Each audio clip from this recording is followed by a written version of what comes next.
सुबह के करीब 9 बजे आईपीएस अफसर फातिमा कुरैशी, जिनकी हाल ही में एक नए जिले प्रयागराज में पोस्टिंग हुई थी, अपनी वर्दी का रुतबा छोड़कर साधारण सूट में आम इंसान की तरह थाने पहुंची, जहां उन्हें एक बूढ़ी महिला सलमा बानो और उनकी बेटी सकीना बानो से पता चला कि गांव का जमींदार उन्हें परेशान कर रहा है। जब वे रिपोर्ट लिखाने थाने गईं, तो पुलिस ने उनकी मदद करने के बजाय उन्हें ही अपमानित करके भगा दिया। ये सुनकर आईपीएस मैडम का चेहरा गुस्से से लाल हो गया। उन्होंने खुद मोर्चा संभालने का फैसला किया। वह बिना अपनी पहचान बताए उस बूढ़ी महिला के साथ सादे कपड़ों में थाने पहुंची। उन्होंने इंस्पेक्टर से एफआईआर लिखने को कहा। मेरी मां की एफआईआर क्यों नहीं लिखी? अभी दर्ज करो, नहीं तो ऊपर तक शिकायत जाएगी। इंस्पेक्टर हंसते हुए बोला, तू कौन होती है हमें कानून सिखाने वाली? इंस्पेक्टर ने उन्हें धमकाना और धक्का देना शुरू कर दिया। फिर जो हुआ उसे जानने के लिए कहानी को अंत तक जरूर देखें। इसी प्रयागराज जिले की कमान अभी कुछ ही हफ्तों पहले एक नई आईपीएस अफसर ने संभाली थी। नाम था फातिमा कुरैशी। उनकी आंखों में ऐसी चमक और चेहरे पर ऐसा आत्मविश्वास था कि बड़े बड़े अपराधी भी नजरें झुका लेते थे। फातिमा के लिए अहमदनगर एक पोस्टिंग नहीं थी, बल्कि एक चुनौती थी। उसे पता था कि बाहर से शांत दिखने वाले इस जिले के अंदर जुर्म और भ्रष्टाचार की जड़ें बहुत गहरी थीं। वह हर रोज सुबह अपनी बड़ी सी ऑफिस की कुर्सी पर बैठती, फाइलों के ढेर को देखती और सोचती, शुरुआत कहां से करूं। उसी दिन एक अधेड़ उम्र की महिला, जिसका नाम सलमा बानो था, अपनी करीब 20 साल की बेटी सकीना बानो के साथ डरते डरते आईपीएस ऑफिस के गेट पर पहुंची। उनके हाथ कांप रहे थे और गला सूख कर कांटा हो गया था। उनकी बेटी सकीना ने अपनी मां का हाथ थामते हुए कहा, मां डर मत, यहां हमारी सुनवाई होगी। सलमा बानो की आंखों में आंसू भर आए। कुछ हफ्ते पहले तक उनकी जिंदगी ऐसी नहीं थी। गांव के एक कोने में उनका छोटा सा कच्चा पक्का घर था। सलमा बानो दूसरों के खेतों में मजदूरी करती और सकीना पढ़ाई के साथ साथ घर के काम में अपनी मां का हाथ बंटाती थी। उनकी दुनिया छोटी थी पर खुशियों से भरी थी। फिर एक दिन उनकी खुशियों को गांव के सबसे बड़े जमींदार शेर सिंह की नजर लग गई। शेर सिंह सिर्फ जमींदार नहीं था, वह गांव का बेताज बादशाह था। उसकी मर्जी के बिना गांव में पत्ता भी नहीं हिलता था। पुलिस, पटवारी सब उसकी जेब में थे। उसकी नजर सलमा बानो के छोटे से घर पर थी, जो हाईवे के पास बन रही एक नई सड़क के किनारे था। वह उस जमीन को कौड़ियों के दाम में हड़पना चाहता था। एक सुबह वह अपने 4 गुंडों के साथ उनके दरवाजे पर आकर धमकाने लगा, बुढ़िया, यह जमीन खाली कर, मैंने खरीद ली है। उसकी आवाज में अहंकार और धमकी का जहर घुला हुआ था। सलमा बानो ने हाथ जोड़कर कहा, मालिक, यह मेरे पुरखों की जमीन है, हम कहां जाएंगे? तभी सकीना बाहर निकली। उसकी आंखों में डर नहीं, गुस्सा था। किस हक से खरीदने की बात कर रहे हो? यह हमारी जमीन है और हम इसे नहीं बेचेंगे।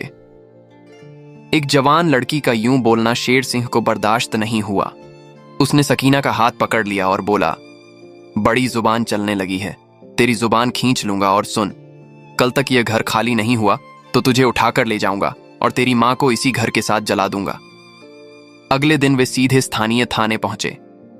वहां का थानेदार था इंस्पेक्टर दीपक शर्मा। उसकी वर्दी पर लगे सितारे चमक रहे थे। उन्होंने अपनी आप बीती सुनाई।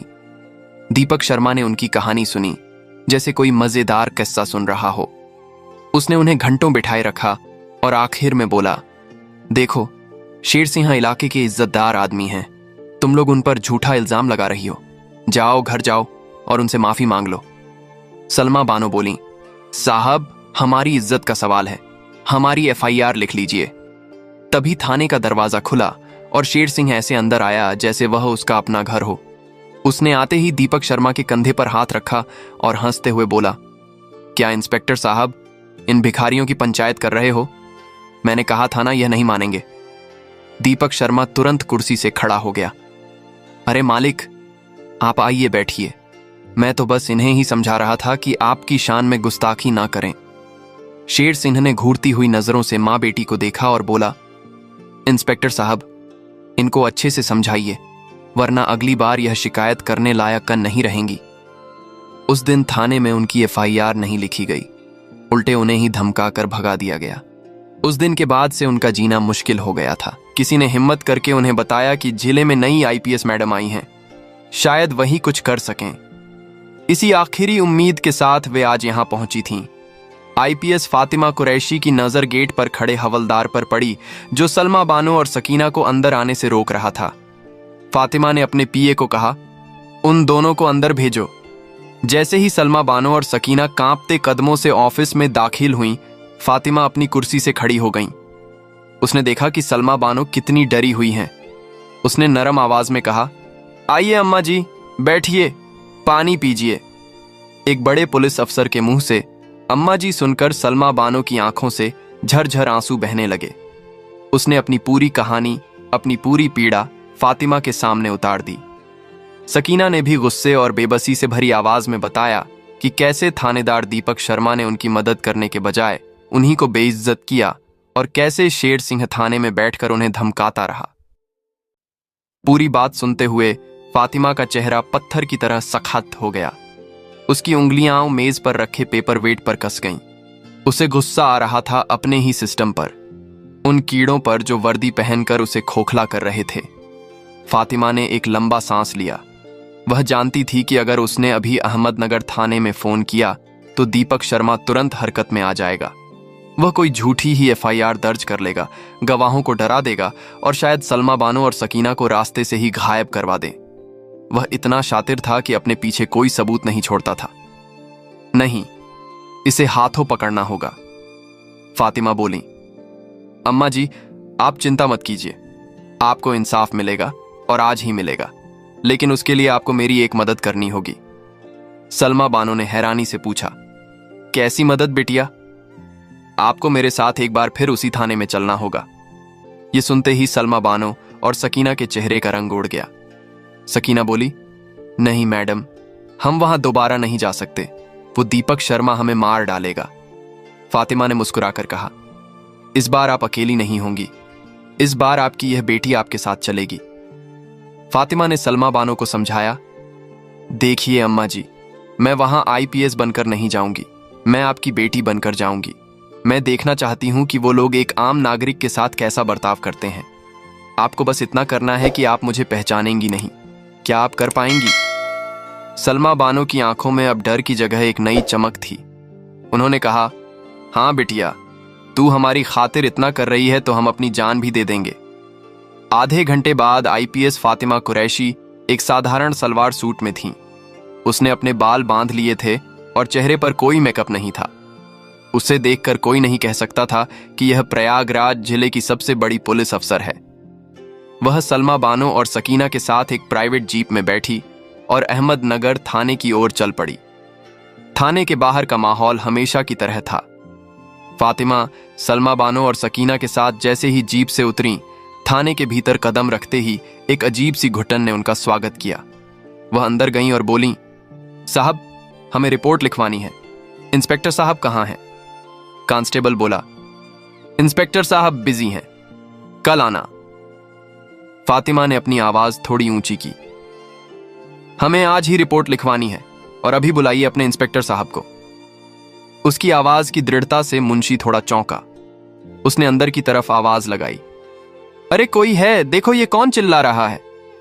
अंदर के कमरे से इंस्पेक्टर दीपक शर्मा बाहर निकला। उसने पहले तो फातिमा को देखा, फिर उसकी नजर सलमा बानो पर पड़ी और बोला, अरे ओ बुढ़िया, तू फिर आ गई। मैंने मना किया था ना कि दोबारा यहां अपनी शक्ल मत दिखाना। दिमाग खराब है क्या तेरा? सलमा बानो डर के मारे फातिमा के पीछे छिप गईं। फातिमा बोली, इंस्पेक्टर साहब, आपने इनकी एफआईआर क्यों नहीं लिखी? दीपक शर्मा ठहाका लगाकर हंसा। थाने में मौजूद बाकी पुलिस वाले भी हंसने लगे। तू कौन होती है मुझसे ये पूछने वाली? इसकी नई वकील बनी है क्या? शक्ल देखी है अपनी, बड़ी आई कानून सिखाने वाली। फातिमा ने शांत रहते हुए कहा, मैं भी एक नागरिक हूं और आप एक पब्लिक सर्वेंट हैं। आपका फर्ज है हमारी शिकायत सुनना। आप इनकी एफआईआर अभी दर्ज कीजिए, वरना इसकी शिकायत ऊपर तक जाएगी। ऊपर तक जाएगी? दीपक शर्मा अब गुस्से में आ चुका था। उसका अहंकार चोट खा चुका था। तू मुझे धमकी देगी? तेरी यह हिम्मत? तुझे पता है मैं कौन हूं? अभी तुझे ऐसी जगह बंद करूंगा कि सारी हेकड़ी निकल जाएगी। वह आगे बढ़ा और उसने फातिमा को धकेलने की कोशिश की। चल निकल यहां से, दफा हो जा। और तू बुढ़िया, अगर कल सुबह तक गांव खाली नहीं किया तो शेर भाई जो कह रहे थे वही होगा। जिस पल दीपक शर्मा ने फातिमा का हाथ पकड़ा, फातिमा ने एक झटके से अपना हाथ छुड़ाया। उसकी आंखों में अब एक शेरनी वाला गुस्सा था, एक ऐसा गुस्सा जो सब कुछ जलाकर राख कर सकता था। उसने गरजती हुई आवाज में कहा, हिम्मत तो देखो तुम्हारी इंस्पेक्टर, एक औरत पर हाथ उठाते हो। उसने अपने पर्स से अपना आईडी कार्ड निकाला और उसे दीपक शर्मा की आंखों के ठीक सामने खोल दिया। कार्ड पर अशोक स्तंभ चमक रहा था और नीचे मोटे अक्षरों में लिखा था, सुपरिटेंडेंट ऑफ पुलिस, जिला प्रयागराज, नाम फातिमा कुरैशी, इस जिले की नई आईपीएस। अब बताओ, ऐसे मिलता है यहां की जनता को इंसाफ? पूरे थाने में मौत सा सन्नाटा छा गया। इंस्पेक्टर दीपक शर्मा के पैरों के नीचे से जैसे जमीन खिसक गई थी। उसका शरीर कांपने लगा, माथे पर पसीने की नदियां बहने लगीं और धड़ाम की आवाज के साथ वह फातिमा के पैरों पर गिर पड़ा। मैडम, गलती हो गई, माफ कर दीजिए, मुझे नहीं पता था। वह गिड़गिड़ा रहा था। फातिमा ने नफरत से उसकी ओर देखा। जब मैं एक आम औरत थी तब तुम्हें कानून याद नहीं आया? तब तुम्हें मेरी इज्जत का ख्याल नहीं आया? फातिमा कुरैशी अब पूरी तरह से अपने आईपीएस के अवतार में आ चुकी थीं। उसकी आवाज में वह अधिकार था जो सिस्टम को हिला सकता था। उसने कहा, सस्पेंशन ऑर्डर टाइप करो। इंस्पेक्टर दीपक शर्मा तत्काल प्रभाव से सस्पेंड किए जाते हैं। फिर उसने बाकी पुलिस वालों की तरफ देखा जो दीवार से चिपक कर खड़े थे। और तुम सब जो यहां खड़े तमाशा देख रहे थे, आज से तुम लोगों की ड्यूटी पुलिस लाइन के ग्राउंड में घास छीलने की है। वहीं तुम सीखोगे कि अनुशासन क्या होता है। उसने सलमा बानो का हाथ पकड़कर कहा, आपकी रिपोर्ट लिखी जाएगी। वह खुद दीपक शर्मा की कुर्सी पर जाकर बैठ गईं। फातिमा ने खुद अपने हाथ से उनकी एफआईआर लिखी। एक एक शब्द, एक एक डिटेल उसने सिर्फ जमींदार शेर सिंह पर ही नहीं बल्कि इंस्पेक्टर दीपक शर्मा पर भी ड्यूटी में लापरवाही, एक महिला के साथ बदसलूकी और अपराधी को संरक्षण देने का मामला दर्ज किया। एफआईआर लिखने के बाद उसने वायरलेस सेट उठाया। उसकी आवाज पूरे डिस्ट्रिक्ट कंट्रोल रूम में गूंजी। कंट्रोल, ये आईपीएस अहमदनगर बोल रही है। एक टीम तुरंत तैयार करो। गांव के जमींदार शेर सिंह को अरेस्ट करना है। मैं चाहती हूं कि अगले 1 घंटे में वह मेरी हिरासत में हो। कोई भी बहाना नहीं चलेगा। Over and out. पूरे पुलिस महकमे में हड़कंप मच गया। उस शाम जब सूरज ढल रहा था, शेर सिंह अपने आलीशान घर में शराब पी रहा था और दीपक शर्मा को फोन लगाकर गालियां दे रहा था। तभी पुलिस की 3 जीपें एक साथ उसके गेट को तोड़ती हुई अंदर घुसीं। शेर सिंह को लगा कि यह उसका स्वागत करने आए हैं, लेकिन जब एक नए इंस्पेक्टर ने उसे हथकड़ी दिखाई तो उसकी सारी हेकड़ी हवा हो गई। तुम्हारी हिम्मत कैसे हुई? तुम जानते नहीं मैं कौन हूं? मैं अभी आईपीएस साहब को फोन करता हूं। इंस्पेक्टर ने मुस्कुराकर कहा, यह ऑर्डर आईपीएस साहिबा का ही है। शेर सिंह, अब चलिए, हवालात आपकी प्रतीक्षा कर रही है। शेर सिंह को गिरफ्तार कर लिया गया। अगले दिन आईपीएस फातिमा कुरैशी की कार्यवाही की खैबर आग की तरह पूरे राज्य में फैल गई थी। आम जनता के लिए फातिमा एक मसीहा बन गई थी। प्रयागराज का अंधेरा सिर्फ जमींदार शेर सिंह या इंस्पेक्टर दीपक शर्मा तक सीमित नहीं था। इस पूरे खेल का असली खिलाड़ी था प्रयागराज का विधायक राकेश गुप्ता। राकेश गुप्ता बाहर से एक सफेदपोश नेता था जो मंच पर खड़े होकर गरीबों के हकों की बड़ी बड़ी बातें करता था, लेकिन पर्दे के पीछे वह एक बहुत बड़ा अपराधी था। शेर सिंह जैसे लोग उसके लिए जमीनें हड़पते थे, चुनाव में बूथ कैप्चरिंग करते थे और उसके काले धंधों को संभालते थे। शेर और दीपक शर्मा की गिरफ्तारी राकेश गुप्ता के साम्राज्य पर हमला था। उसे अपनी कुर्सी हिलती हुई महसूस हो रही थी। वह जानता था कि अगर आईपीएस फातिमा कुरैशी कुछ और दिन अहमदनगर में टिक गईं तो उसकी सारी फाइलें खुल जाएंगी। उसने फैसला किया कि इस कांटे को रास्ते से हटाना ही पड़ेगा। एक रात राकेश गुप्ता ने अपने फार्म हाउस पर एक मीटिंग बुलाई। वहां दीपक शर्मा के कुछ वफादार, सस्पेंड हुए पुलिस वाले और शेर सिंह के गुंडे मौजूद थे। राकेश गुप्ता ने अपनी महंगी सिगार का कश खींचते हुए कहा, एक लड़की ने तुम सबकी मर्दानगी पर पानी फेर दिया और तुम लोग कुछ नहीं कर सके। एक हवलदार डरते डरते बोला, नेताजी, वह आईपीएस है। हम क्या करते? राकेश गुप्ता हंसा। आईपीएस है, भगवान नहीं। उसे हटाने का तरीका भी है, बस दिमाग लगाना पड़ेगा। उसे उसी के खेल में फंसाना होगा। एक घिनौनी साजिश तैयार करके डीआईजी के साथ मिलकर आईपीएस फातिमा कुरैशी को अपनी शक्तियों का दुरुपयोग करने, अधिकारी के साथ मारपीट करने और अनुशासनहीनता के आरोप में जांच पूरी होने तक तत्काल प्रभाव से सस्पेंड करवा दिया गया। वह जानती थी कि यह एक साजिश है और वह इसका पर्दाफाश करके रहेंगी। शेर सिंह भी जमानत पर बाहर आ चुका था, लेकिन फातिमा अब आईपीएस नहीं थी। उनके पास कोई पावर नहीं थी, कोई टीम नहीं थी। वह अपने छोटे से क्वार्टर में अकेली थीं, लेकिन उन्होंने हार नहीं मानी थी। उनकी सबसे बड़ी ताकत बनकर उभरे सलमा बानो और सकीना बानो। वे दोनों हर रोज उनके लिए खाना लेकर आती। वे घंटों उनके पास बैठती और उनका हौसला बढ़ाती।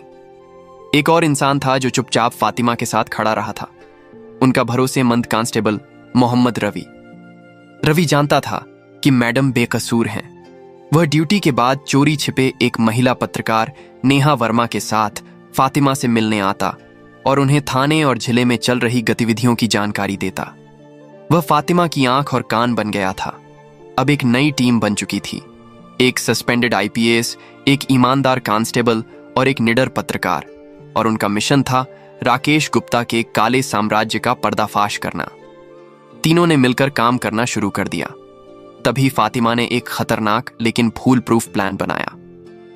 एक रात जब राकेश गुप्ता ने अपनी जीत का जश्न मनाने के लिए फार्म हाउस पर एक बड़ी पार्टी रखी थी, नेहा वर्मा एक कैटरिंग स्टाफ बनकर अंदर घुस गईं। उसी समय फातिमा और रवि ने फार्म हाउस के पीछे के हिस्से में बिजली के तारों में एक छोटा सा शॉर्ट सर्किट कर दिया। फार्म हाउस की बिजली गुल हो गई और अफरा तफरी मच गई। इसी मौके का फायदा उठाकर नेहा स्टोर रूम में घुस गई और उन्होंने वह लाल डायरी निकाल ली। अगले दिन नेहा ने अपने न्यूज पोर्टल पर एक लाइव प्रेस कॉन्फ्रेंस की। उन्होंने एक एक करके सारे सबूत देश के सामने रख दिए। डॉक्टर सक्सेना का स्टिंग ऑपरेशन, हवलदार का कबूलनामा और आखिर में वह लाल डायरी। पूरे देश में भूचाल आ गया। मीडिया में राकेश गुप्ता की थू थू होने लगी। विपक्ष ने विधानसभा में हंगामा खड़ा कर दिया। सरकार पर इतना दबाव पड़ा कि उसे तुरंत एक्शन लेना पड़ा। एक नई और ईमानदार जांच कमेटी बैठाई गई। राकेश गुप्ता, शेर सिंह, दीपक शर्मा और डॉक्टर सक्सेना सबको गिरफ्तार कर लिया गया और आईपीएस फातिमा कुरैशी को न सिर्फ बाइज्जत बरी किया गया, बल्कि उनके सस्पेंशन को रद्द करके उन्हें दोबारा प्रयागराज का आईपीएस नियुक्त किया गया। तो दोस्तों, ये थी हमारी कहानी वर्दी का असली मतलब। ये कहानी हमें सिखाती है कि रास्ता कितना भी मुश्किल क्यों ना हो, अगर इरादे नेक हों और हिम्मत हो तो सच्चाई की जीत जरूर होती है। कहानी अच्छी लगी हो तो प्लीज हमारे चैनल ट्रू स्पार्क को सब्सक्राइब और वीडियो को एक लाइक जरूर करें। धन्यवाद।